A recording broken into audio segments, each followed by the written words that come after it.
All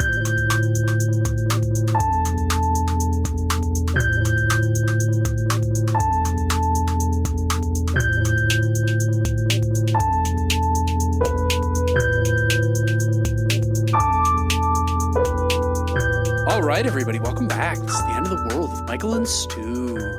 I'm Michael. And I'm Stu.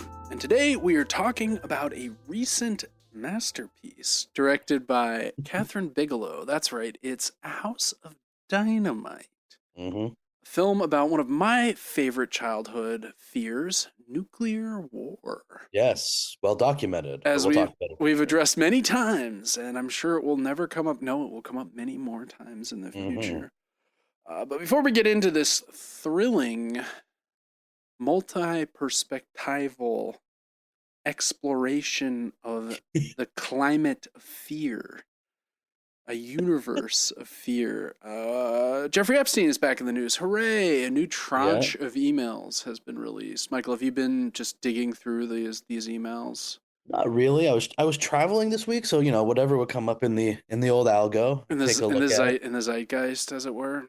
Yeah, in fact, like I was pretty busy, and it's hard for me to say. I think for most people to say, like, how do you determine if something's actually going to get like Trump in trouble? Does that make sense? Yeah, I mean, for me, I've kind of given up on believing that can happen. so Really, yeah, like it doesn't. Like short of what, like a video. Yeah, even that though, they'd be like, it's AI, Yeah, fake news video. That's not really what I've been most focused on. Yeah, tell me. What it's revealed to me is the emails with powerful people across the political spectrum, across the geopolitical spectrum. People were emailing Epstein for advice on everything. Yes. Up until literally the day before he was arrested. Larry Summers is one person I've leaned into because, he's been the person steering Democratic economic policy for 30 plus years, right? Right. I mean, in fact, apparently is trying to spearhead some sort of... Well, he was supposed to be the guy in charge of Project 2029. Yeah, 2029. That's right. That's right. Democrats, dynamic, and I'm sure not at all middle of the road roadmap back to power, right? Yeah, I think he's been relegated from that role in light of the fact that he was emailing Jeffrey Epstein in 2018 and 19, so long after he was a known. So what's the content of these? These are advice, financial advice, geopolitical advice, like what? All sorts of stuff. Romantic advice. There's a hot woman that I'm obsessed with who is a rising star in academia. Someone who, by the way, was a 2004 graduate of Harvard. Meaning that she's my age. Right. Larry Summers quite a bit older. And her father, as it turns out, her name has been released, but I don't feel like we need to mention that. Was a high up member of the Chinese Communist Party. No. One of the people involved in the One Belt, One Road initiative. Interesting. Okay. Yeah. And Summers took a shining. Oh, yeah. And was like, I think she likes me, but I'm more of a mentor. But, oh, my God, I'm so fucked. She's so hot. Like, he's emailing. One of the things that this reveals is the illusion that powerful people are in any sense different from anyone else. Well, it's not even just different, right? It's like you've said this for a very long time. That, like, I think that the emails are a great example of, in fact, just how stupid you are able to be while, quote unquote, running the world, right? Yeah. Oh, yeah. Yeah. And I mean, but it's like, you're Larry Summers. You're a powerful person. You're very wealthy. You have the ear of Obama, Clinton, Hillary Clinton, whoever it is. Trump, to some extent, I'm sure would take his call, even if he'd be hostile.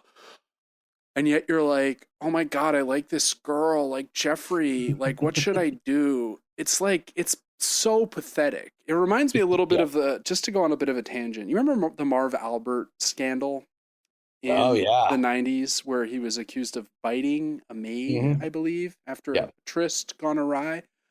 The funny thing about that story always to me was, Marv Albert is the voice of the Knicks since the 60s, right? I mean, one of the greatest One of the broadcasting greatest. voices of all time. Absolutely. Love him calling a game. Glad NBC has brought him back doing little weird intros for some of the Mhm. games they broadcast. Setting that aside, he's famous, right? If you're Marv Albert and you're trying to hook up with the maid at the hotel you're staying at, Yeah, you should be able to be like, "Hey, I'm Marv Albert. I'm on TV." sure. That should be enough. But Well, at least to give you a bit of confidence. the funny thing is, Marv Albert's strategy when trying to pick up women was like, yeah, hey, would you like to come to a party later? I think Patrick Ewing's gonna be there." Like literally, he would be like appealing still to his proximity to these other stars, and it's like, hold up, Marv Albert, Right. you are on What's TV, the best way to get a woman attracted to you? Introduce them to the NBA basketball players that you know. right? Like, but to me, it reveals, and the summer stuff is the same thing, right? That if you're like a fundamentally insecure person, no amount of fame, power, money, success is going to change that, right? Right. And we see this on the other side with Trump, right? I mean, Absolutely. it's a battle against his own insecurity constantly, and one that the sort of external validations have allowed him to believe he has overcome, right? Um, but every single exchange he has is basically the exact same, right? That's right. It's all right there. It's all right there. And so, now they're saying the latest thing is he now just takes to like Truth Social and just issues calls to his attorney general, Yeah, right? yeah, yeah. And now she's like, okay, I'll do that. And the latest we heard, I mean, obviously by tomorrow, who knows, but is that this may prevent the release of the files, right? Because there might be now an ongoing investigation That's right. into Because Larry Summers and co, right? and Clinton and Hillary and the old list of enemies returns, the eternal return of the same. Yeah, he's attempting to, because he had a weird flip flop just the other night, um, where he said, actually, Republicans should vote to release the files after resisting this Yeah. for literal months and causing the House to be out of session, delaying the, swearing in of this new representative, just like all these extraordinary measures to prevent this discharge petition from reaching the floor, right? Or reaching has there been um, any noise about whether the Democrats reopened this thing in this way so that they could get this going? What do you Or mean? is that like the idea of getting to a vote on the Epstein files, right? Yeah. Was that part of the reason that they reopened the government? No. I mean, Would that be not directly, but it is a direct consequence of the government coming back and the House needing to vote on this thing again, right? sure? Um, Interesting. I mean, it does, again, not that they would particularly be strategizing for that, but it is interesting because, just last week we're talking about how they've handed it to him all over again. And then you blink and you go a few days and now he's in a mess again. And so one wonders if maybe this was a secondary, like, well, at least if we get the government open, this that's right. storm will return. I mean, no so to one's speak. talking about how Chuck Schumer allowed the shutdown to end. Yeah, that anymore. didn't have the legs that it did. Right. I mean, a number of other things have been sort of swamped by the release of this tranche of emails. Dropsite has been doing some really good work showing how implicated with Israeli intelligence Epstein is. However, it's not what people think. People are like, Epstein is a Mossad agent. That doesn't seem to be the case. Epstein, I think, seems to be more of a free agent information broker, connection maker. And yes, he's very pro-Israel, and he's looking towards advancing Israeli interests always. Right. But from the emails, it seems like the Israeli, like Ehud Barak is the guy who's been most implicated. He met with Epstein a lot while he was Israeli defense minister and after. And Epstein hooked him up and security companies in Israel with companies in Africa, with Mongolia. I think Cote d'Ivoire is the other one. He's like a facilitator, basically. Yeah, he's like, I can hook you guys up with people in power in Cote d'Ivoire, and you can broker some. And then a few years later, that ends up being a formal military alliance that develops. But like Epstein is the one who lays the seed, plants the seeds for that. He makes the connection happen. And presumably, he's rewarded with money. Something. right? I mean, we don't know directly, but yeah, but something. But they're sucking up to him. He's not taking their orders. Like, he's the one in charge. It's all very bizarre. This guy is a truly mysterious and strange person. Yeah. And evil person. I mean, like, lest we forget, right? It's all certainly evil. He's just like at this weird like middle ground between all of these different like vectors of power and money, right? yeah, It's yeah. truly wild. Well, I think Epstein just had a kind of. He's a little bit smarter than Trump, but he has a similar animal intelligence Yeah. for sussing out his interlocutor's weakness and showing to them how he could be helpful. So he can, Larry Summers, you're having problems with ladies? Talk to me. I can be your sounding board, you know? But anyway, the release of these emails has kind of buried the drop site stories about the Israel stuff, which they were working on. So some people are like, oh, did they... Right, what timing? Did they drop this to bury the... I don't know. We'll see. Drop site says there's a good interview on the American Prestige podcast with one of the reporters from Drop site. That he's like, there's a lot more coming. So in the coming weeks, hopefully we'll learn more about all Epstein's illicit dealings. But yes, it's interesting that we're back. We're back at this. We'll keep an eye on it. As more revelations come, we will reveal them to you, as we must. As we must now do. Right. Well, let's move to House of Dynamite. All right, House of Dynamite. So this movie is about worst case scenario. There's a rogue nuke headed for America. What do we do? What do the people in power do? What do the people tracking it do? We get the perspective of multiple parties, and the answer is nothing good. Just a blanket statement at the top. We're spoiling this movie, and as much as one can, because as it turns out, there is kind of nothing to spoil, and that's sort of the problem. I would say that, so this has, one of these of the times releases, right? Where obviously Bigelow is a huge name.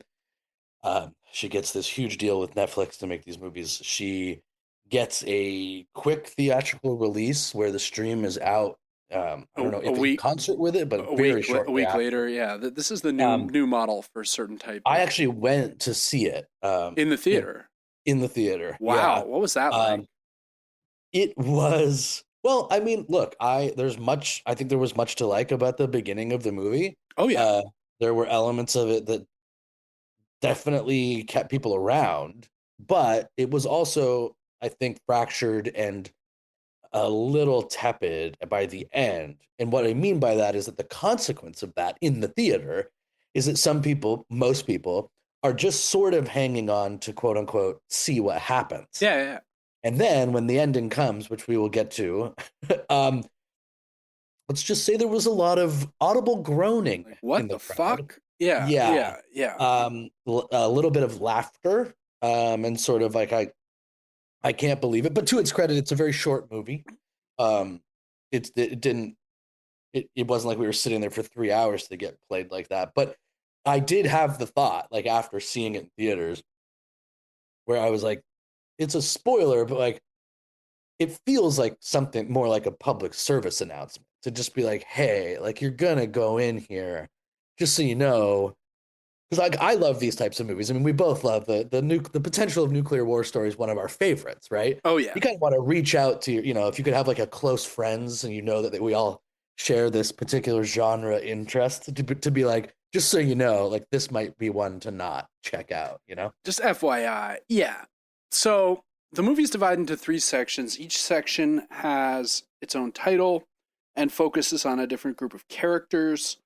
There is some overlap. We see a couple of scenes repeated from different angles. Formally, I found this to be pretty good, or at least interesting.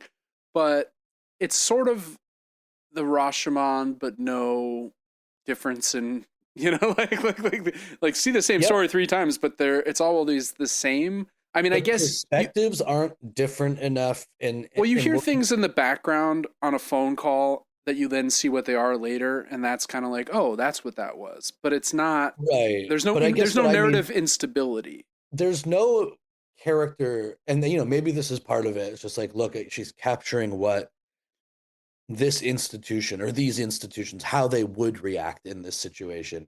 Um, but there's not like a character that you're confronted with where you're not really like, oh yeah, there's a type of guy who would be in the Pentagon Yeah, doing this.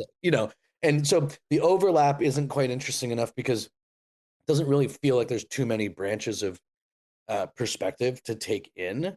Um, the arguments are kind of not gimmicky, but like you can sort of see where all of it is going. It's a very telegraphed movie for me. yeah, I agree. So one of our first characters is the star of Silo, Rebecca Ferguson, Yeah, who which I'm sure is we will do at some point. yeah, we got to do it. I love Silo. Yeah, I'm a Silo head. I mean, I don't love it. It's not great, but it's fun. it's good. It's fun. Rebecca Ferguson is also Swedish, and she's doing I think for the most part, an American character. It doesn't Yeah. always fully come off. Her accent slips at some places. Um, we start out at DEFCON 4, which means, we're ready, but everything's basically Yeah. okay. We see her say goodbye to her kid. Her kid is sick. The husband's taking the kid into the hospital or the doctor to get checked. She finds a little toy stuck in her shoe. It's a little dinosaur from the kid. As soon as I saw that, I was like, oh, no way that's going to be like a sentimental reminder we return to or anything. Spoiler, we do. She works in the Situation Room. China, Iran, North Korea, they're all up to something. Are they working in concert? Unclear. Then we cut to some army guys on a base. I guess it's in Alaska. They're oh no. That's a little later. First there's the woman at FEMA. This is the character that's just entirely superfluous to the movie. Yes. Right. We follow this FEMA woman. Eventually we learn she's the sort of designated evacuee of FEMA. Mm-hmm. But nothing happens with her character. Her character is involved in none of the story. No, it's a truly, truly bizarre thing. And it's sort of, when I watched it the first time, sort of lost in it.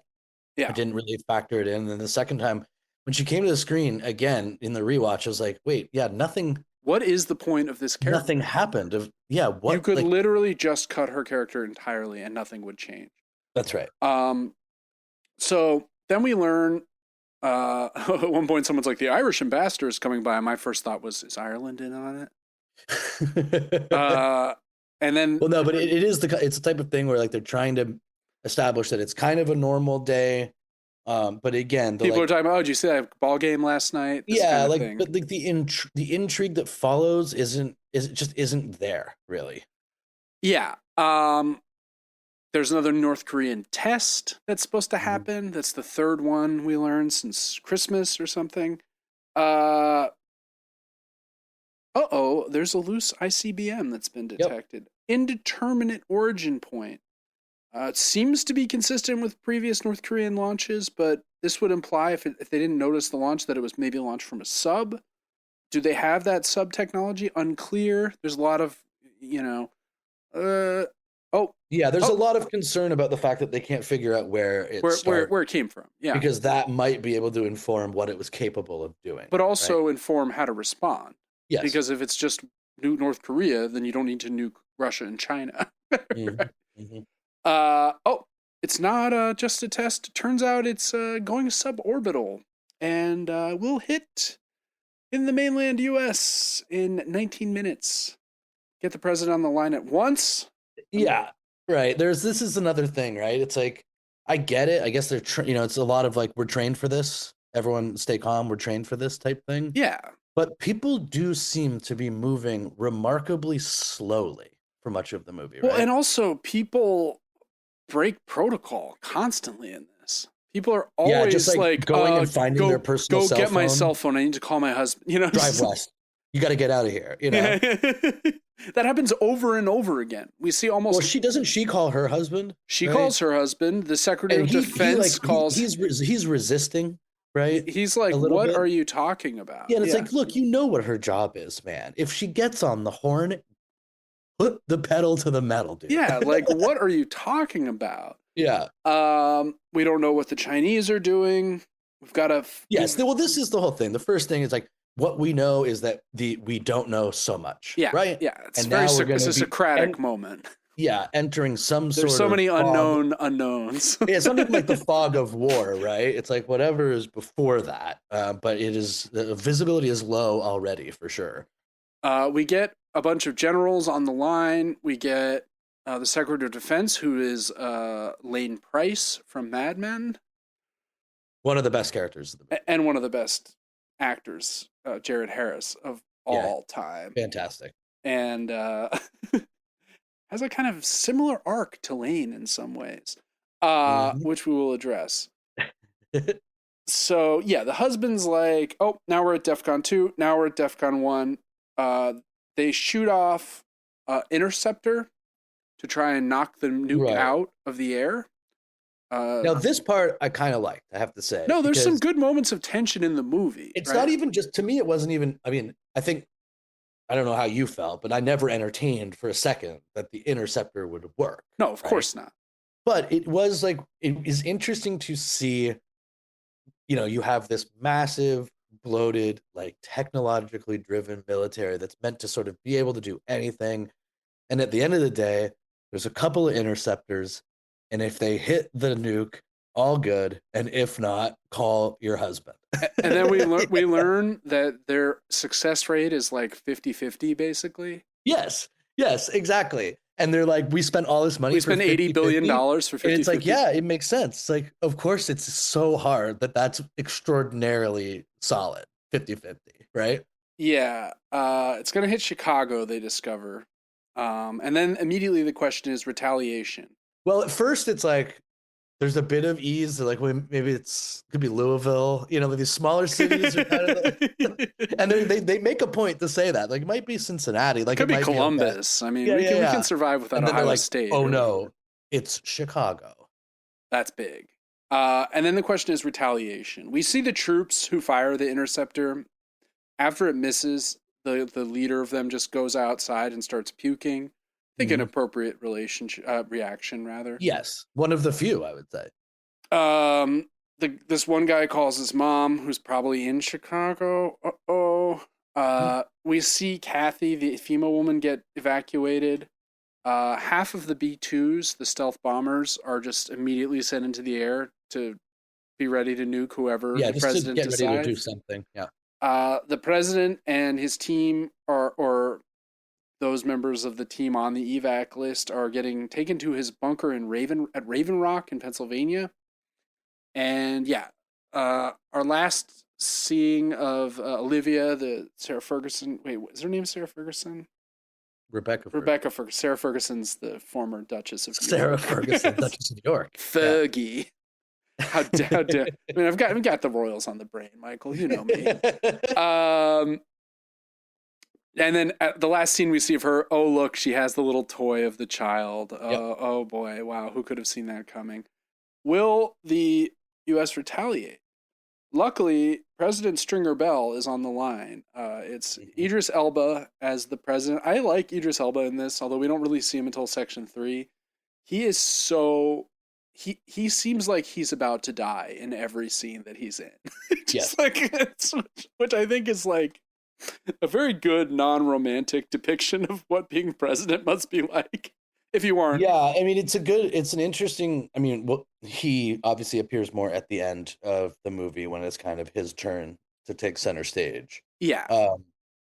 But it is interesting to see someone who's clearly this was not part of the job they ever wanted. They just never considered having to do it, and now it's really happening. Yeah. And he's just kind of frozen. You but again, the one thing I did note when I was watching the movie the first time in the theater, it's like, it's very funny when they make sort of current day White House sort of palace intrigue or war movies, and they have to cast a president, right? Because like, it's so at odds. Like and usually we have presidents like this, right? Yeah. In these movies, whether and sort of regardless of genre, like Bill Pullman in Independence Day, like this type of like figure. Dennis Haysbert in 24. Like in Independence Day, he's like, preaching caution, like trying to like reach across the aisle still, like be this kind of figure. Yeah. And it's just really funny to like present everything as though it was happening like today, like in our world. Except no But then Trump. just like taking out the fact that now like these world personalities are so volatile and Yeah. insane It's that to pretend that they would all sort of like make these cagey offers to each other on like these back channels. And it's like, no, man, he would just like blow up North Korea before the weapon even the potential missile even like arrive in America, you yeah. know? And instead it's always like this guy who's so pensive and is so burdened by what his responsibility, Whereas obviously the current president feels no burden for any of the responsibility that he has, right? Yeah. So part one was inclination is flattening. Part two is hitting a bullet with a bullet, which is a description of what it's like to shoot a nuclear missile out of the Yeah. air. This time we're focused on Stratcom, this sort of strategic command of the military. Tracy Letts is great. He plays the sort of main point general. He's a really good. Yeah, the kind of like you're realist. Like we Yeah, gotta get ready to nuke a bunch of we're gonna people. have to. We're gonna have to do the nuking. Yeah, he's not fully, a Doctor Strangeloved out, but he is playing Yeah. that bad No, angel I on the think shoulder role. he to me really like is part of the connective tissue of the multiple scenes that kind of holds the movie together precisely because he's not insane, Yeah, right? They don't go to like the pure Warhawk thing. I mean, he will like pour water on more like idealistic viewpoints, but he's but not instead, Curtis. He's not Curtis LeMay. He's not. absolutely, that's right. That's right, exactly right. Yeah. So we get to see the undersecretary Jake Barrington. The actual secretary is in surgery, so he's unavailable, and he's this kind of young guy. He's like in his 30s. But again, I just want to cut before we talk about Jake, who's also did I thought a great performance in this Yeah, movie. Gabriel Basso is that Is that actor's name. again? It's like this. We have this kind of West Wing character arrive into the world of what is meant to be current day Washington D.C. politics, and it's just sort of hard to imagine that in today's setup, there are too many like That this Jake wouldn't be Barrington just some running around, absolute ghoul. Stephen Miller acolyte, Yeah, like. just a groiper But freak. instead, he's more just like we've really got to see this from every. I really think there's a way Right, he out of did this. his undergrad at Dartmouth. He did his PhD at Harvard or whatever. Right, like he's from the world of Sorkin, and Absolutely, we're yeah. in a post Sorkin society, I'm afraid. Mhm. Barrington is one of the only smart people in the world, it seems. He's like, yeah, it's probably from the North Koreans. It's probably a sub launch. He explains all this stuff. He's like, look, we don't want to start a spiral of alerts. Great term, Yes. right?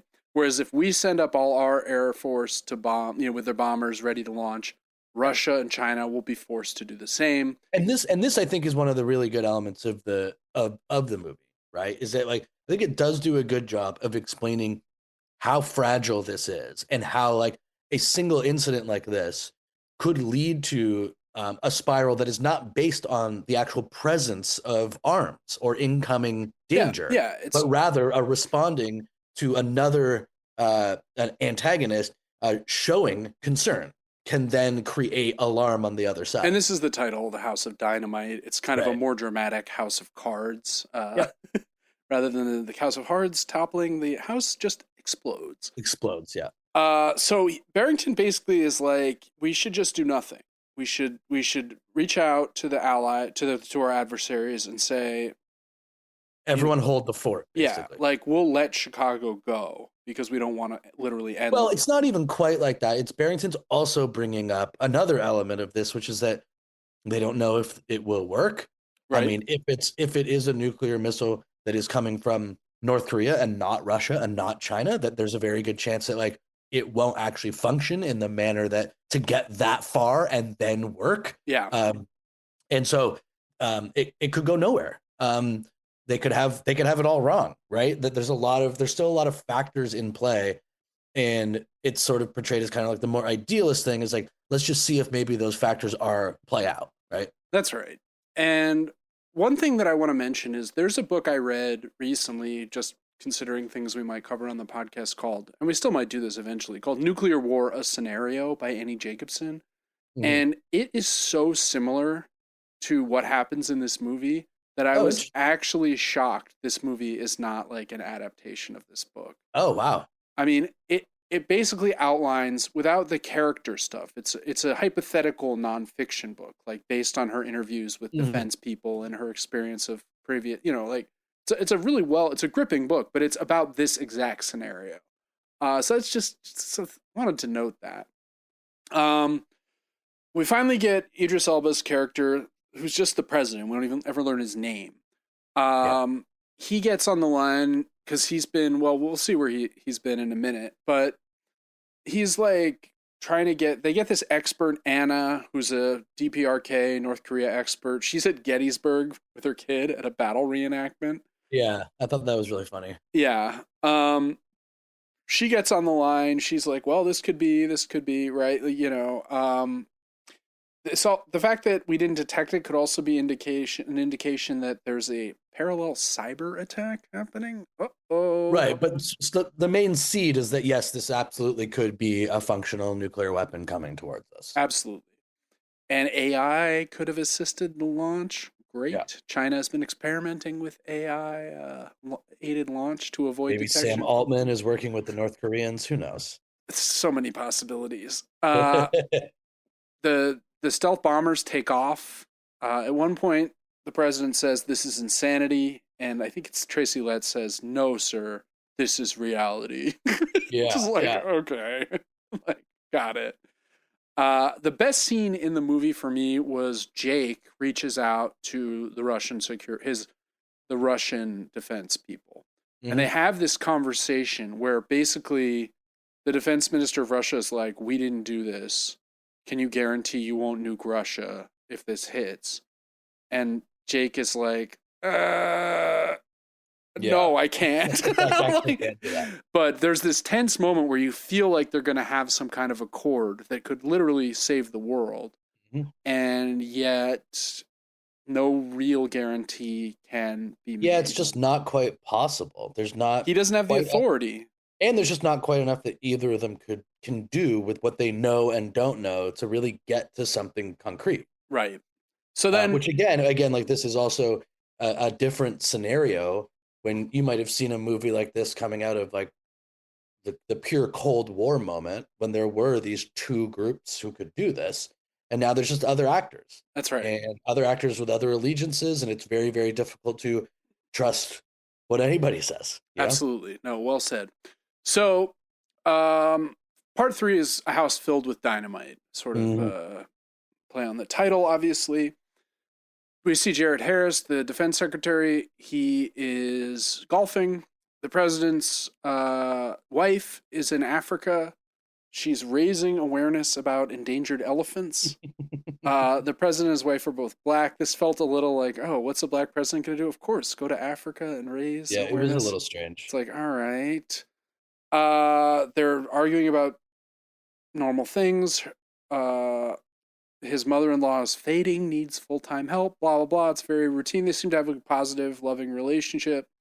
He has this Angel Reese thing. We get a great Angel Reese cameo, the WNBA Yeah, superstar. I feel Uh, like it's like one. I don't know. I can't speak to this, but like, didn't Shaq and AI have like a show on Netflix? I believe it's on Netflix about like building a sneaker brand, building Reebok back. Are you familiar with I'm this? not actually.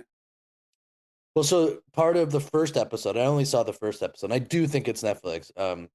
I will apologize profusely in the comments section of the Instagram As if you not. always do. That's right. But it's basically they have to find a star. Obviously, they have a way And lower budget. is Angel the star they? So at first, it's like Shaq's like, Let's get SGA," and then it's like quickly like, "Actually, Shaq, we can't get We do Jay not have Gilgeous $100 million. Alexander." Yeah, exactly. Like, Um, that's a good strategy. What you should get Michael Jordan. But anyway, so they just they decide instead of getting like a handful of NBA players, which was one of the other ideas, like get some young players, hope that they like, you pick up an yeah, edge we've got comb. Sam Hauser Yeah. Well, no, it'd be more like, like a Trey Johnson in Washington, and then hope that he becomes like, an Sure, all-star. sure, sure. Anyways, they then go with Angel Reese because she is not, a superstar, at the very least, personality-wise, Yeah, in women's and basketball, is a in great the player, WNBA. right? And a great player. I mean, I don't think she's like a true superstar of the game, statistically speaking. Hot, Great rebound. hot take. I mean, I don't know. Her field goal percentage isn't exactly that strong, is it? No, no, she, but she's like a dominating.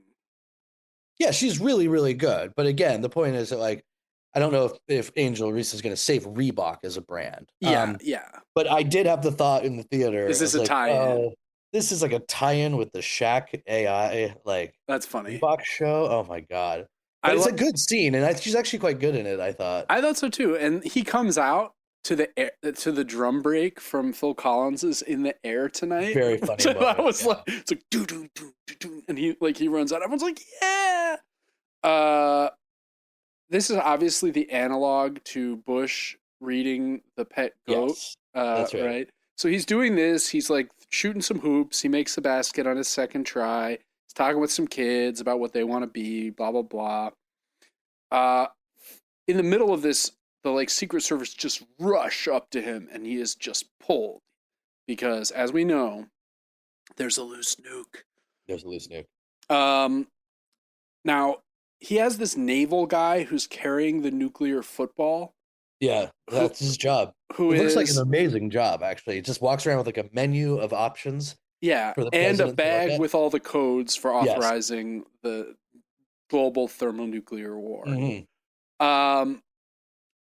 The defense secretary, we see his scenes again where he's talking about the possibilities. Oh, Chicago might be hit. He calls his daughter, Mm-hmm. and the daughter is like, "Oh, well, my therapist says we shouldn't actually talk because we've been fighting." She's having the normal Right. rebellious stuff. But it turns out she's dating someone, so he's happy. She's in Chicago. She's about to be incinerated, but at least she won't be. This part I thought was pretty stupid, personally. I couldn't handle it. I mean, all of these moments where like we're getting this close to this happening, and he decides like to not say something to her. Clearly he calls it first to say To something. warn her, to evacuate. He wants having his people find like, an evac point for she her. started dating someone last week, so he's like, I guess I'll just let her go. She's happy. Like, get real. Yeah. But also, this is a part of the section of the movie where like the story itself isn't quite interesting enough to have to watch it kind of for a third That was my time. take, is like by the third time you're seeing all this information and you're getting the other side of conversations and stuff, but it's a like lot of it is just you're hearing the same conversation. you're again learning very little, right? Yeah. So the president is in Marine One. He leaves behind most of his advisors, but he's got the nuclear football Navy guy. And this guy is the guy who's going to give him the advice on what to do. It's not even really actually, I think, as he says, like not his job to give advice. No, he's but just to rather, present the options. yes, to explain what would happen. Yeah, but right? functionally, I mean, functionally, the president just completely abdicates responsibility and like leaves it up to He's this like, guy. what do you think we should do? And the guy's like, and it's first of all, he doesn't even know this guy. Yeah, he doesn't know what these guys rotate. A different one comes in every few days, presumably. What we do know is that he signed up for a life of carrying the nuclear football around, so he might be a little nutty, right? Like what? And but that's the whole thing. Is like the guy guy who's holding this thing is just kind of like, well, that's not really my job. I'm just here to like. I have a list of options. Yeah. He also says the bad guys see what they can get away with. That they can get away with it if we don't react, right? So that'll sort of open that can of worms. But that leads to my favorite line in the whole movie, where it's like it's this incredibly tense moment where you're waiting for him to say something presidential, Mm-hmm. and he says, "I was listening to this podcast, and a guy said," and then says, "We built a house filled with dynamite," and like goes into the weighty part of that, right? Like how tragic it is. I was just so excited for podcasts. I heard this and just cackled. Yeah, it's ridiculous. It's like I actually was watching this with my friend Colin. I was like, why didn't he just say the line? Yeah, why do you have to like, go? Why do you have to? It's like it's a presidential moment. It's gonna frame it by, I was listening to Joe Rogan, and Joe said, yeah, or just like a mentor or a teacher you had. Like it was so funny. He's kind of like looking down. He can't believe the scale of the moment, and it's like this was the time when it felt the most current day, where it's the idea of like a president sitting down and just being like, I was listening to this podcast. Like, what? And I don't. And then he says the House of Dynamite thing. So then he goes right into the movie title thing. And to me, it's sort of, for me watching the movie, that moment really broke it for me. Yeah, I couldn't come back from the podcast reality kind of fell in on itself. Yeah. The Navy guy ends up saying, "End it now, once and for all." It's just like, oh, great! I'm so glad, we have this absolute random sociopath. Yeah, it's like, look, it's not my job. I mean, I'm here to give you the options, but how about we end it all? Yeah. In my notes, I said he could be a slightly more restrained Eric Harris, for all we know. Perhaps he wants to live in an empty world. That was a big thing in Eric Harris's diaries of Columbine Killer. He was like, I keep having these dreams of an empty world. Yeah. Then Jared Harris's character, Secretary Baker, goes up to evacuate, and rather than getting on his helicopter, he just walks off the edge of the White House and dies. It's the best part of the movie, for sure. Very Lane Price coded, also a victim of suicide. I wonder if he's like, why do I keep getting cast as these suicidal businessmen / Anyway, Jake is arguing for restraint, but Jake's always going to lose when he's competing against the Navy psycho. That's right. He calls his wife. CGI elephants in the background. She's like, wait, what? Maybe she'll be safe. I don't know if anyone's going to be nuking Chad or wherever they are, right? Yeah. He has no wallet. He has just cash rolled up with a rubber band. Also kind of relatable. I like that. And then he's got the moment of decision. He's got to decide, like, what are we doing? And we cut from him. Infuriatingly, we do not learn what he's going to do. And instead, we get this overhead view of people entering the bunker in Pennsylvania. That's right. And they're taking these buses. The buses are going down into these huge mine shafts that have been dug deep under this mountain. And we see Anna, the Korean advisor, the North Korea advisor. We see the female woman. FEMA made it, yeah. They make it. We don't see any of our other characters. We don't see the president. We don't see anyone who's made it. And the movie ends. It is over. We do not learn what happened. Well, there's the troop, right, too. Oh, which troop? The troop from the puking at the beginning. We see him again, but he's just still puking. Yeah. And that's it. Yes. And it really did, like, everyone when I was watching this in theater, it's like everyone is waiting for something after basically, like, again, treading water, I would say, from around the 45-minute point. I mean, this is like an hour and 50-minute movie, right? It's not that long, but it's long enough that, I mean, it's not that long. If you've invested that time, you're going to want some payoff. It feels longer because you watched the same story 3 times. Absolutely. And the only reason really to even watch this movie at the beginning is to figure out what happens at the end. And I don't know what are we trying to learn from this, that like we'll never know, like there won't be an aftermath where we can like discuss because we'll all be dead. That's right.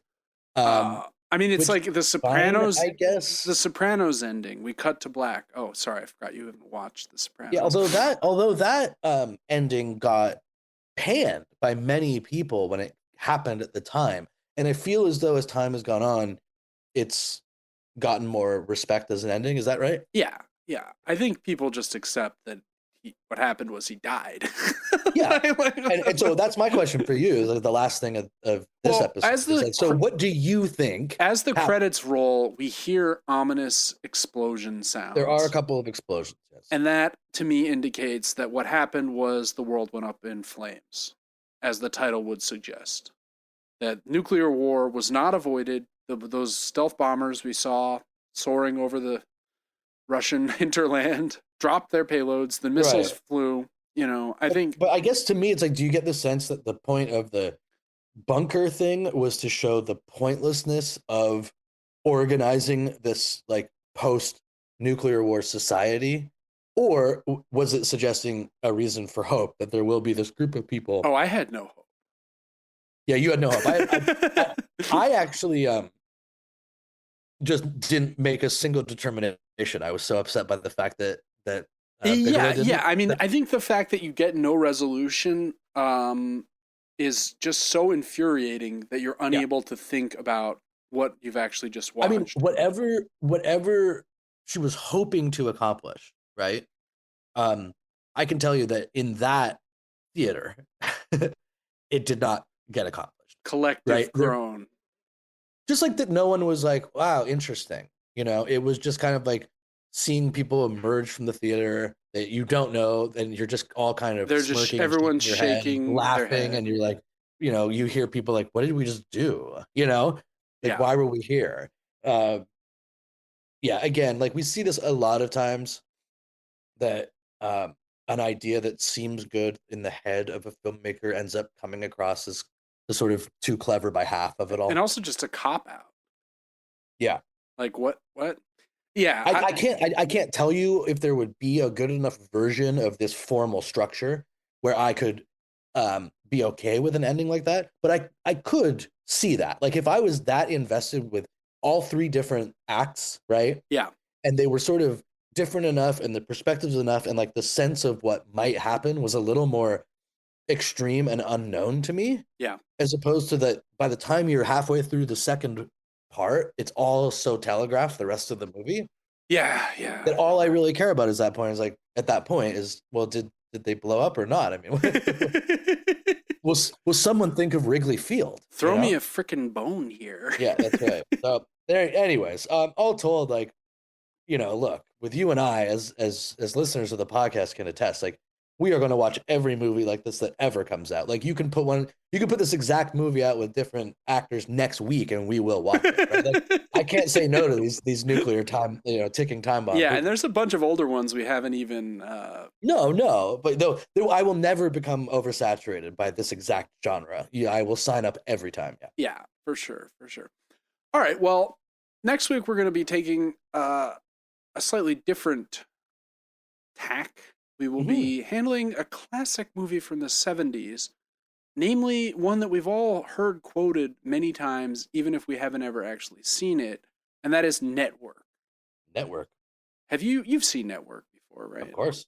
I've seen Network. I remember the first time I saw Network was probably in like early 2000s, and I just was blown away by it. You know? Me too. It's one of those movies where I was just like, wow, that was prescient. Mm-hmm. I've come to have a few issues with it, which I'm sure we will tackle. I think I actually saw it before that. I don't know. Like in the 90s? Like when I was a youngish teenager. I was like in college when I first saw it. Yeah. I assume with the, you know my father well enough. I assume he was airing that at our house regularly. That seems very likely. That's right. It's a great movie. I think we'll have a lot to talk about. It's not as explicitly about the end of the world, but it's I think it's about the end of the world. And, you know, with what's been happening in the media in recent years, I'm sure there's like no connectivity that we can. The right time.